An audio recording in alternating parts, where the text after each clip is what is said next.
पल सतावे, दिलवा तोहरा नाम पुकारे। तोहरे बिना सुना लागे दिलवा हो सजनवा।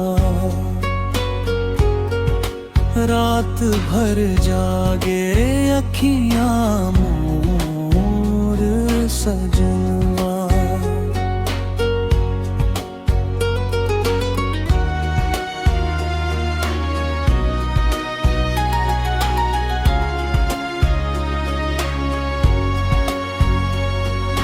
जब से गए लो छोड़ के हमके, सुना लागे हर एक रास्ता।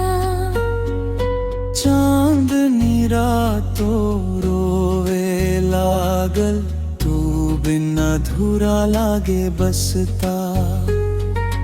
हवा चले त तोहार खुशबू मनवा में आग लगावे।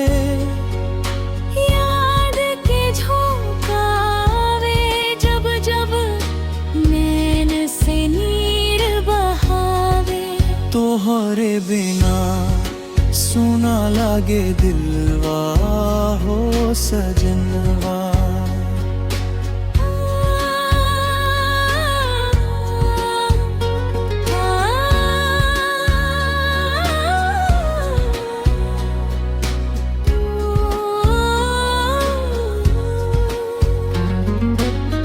तोहरे संग बितल हर पलवा, सपना बन के याद आवे।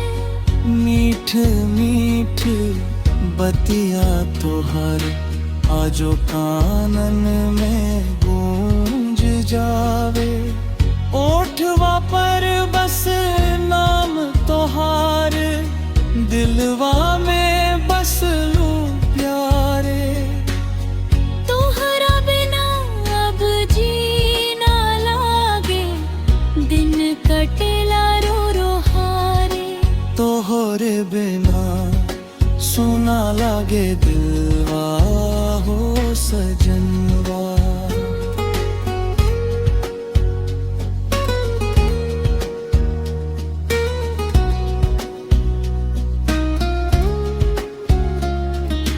बरखा बरसे बिजुरी चमके, मनवा तोहरा लगे दौड़े। भिंजल चुनरिया याद दिलावे, संग बितावल पल जोड़े। कसम से कहता नी सजनवा, प्यार तोहरे से साँच बा। जन्म जन्म तक साथ निभाइबो, ई दिलवा के अरमां बा। लौट के आ जाए सजनवा, सुनाना कर अंगनवा। तोहरे बिना फीका लागे ही सगरी दुनिया जहनवा। सपना में रोज तू आ, हंस के हमसे बतियावस। नींद खुले का टूटे सपना, फिर से मनवा तड़पा। तोहरे राह में अखियां बिछवनी,